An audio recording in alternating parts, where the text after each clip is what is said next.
want to get into some common misperceptions about business aviation, who it is, where they go, what they fly, and what they mean to the United States. And that gets to a lot of what has already been talked about today, and that is the image of, the perception of business aviation in the United States. And I think for a lot of us, a fundamental point, a seminal moment in the history of business aviation did come when the automobile manufacturers came to Washington, D.C. And I think a lot of us felt that there was a tremendous opportunity there to explain business aviation.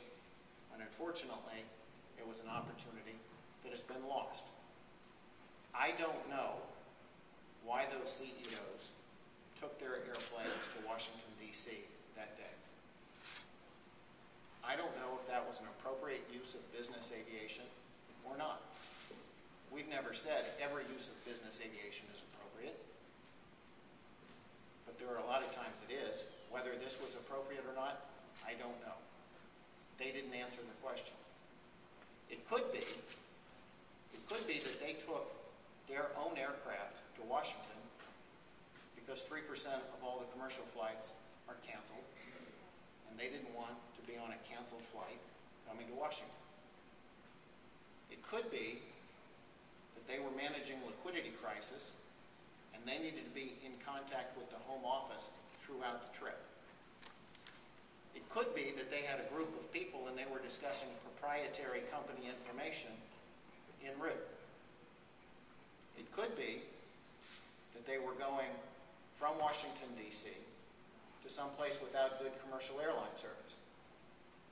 It could be that they were taking a cancer patient or a wounded combat veteran on a charitable flight from Washington, D.C. somewhere else.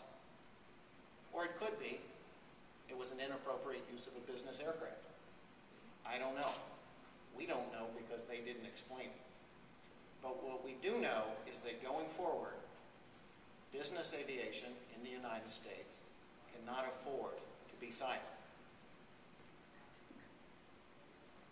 In his comments, Rowley said, if you've got it, don't flaunt it. I think the new mantra in business aviation is, if you've got it, explain why. And that's really what we've been trying to do at NBAA and working with Gamma over the past several months on No Plane, No Gain.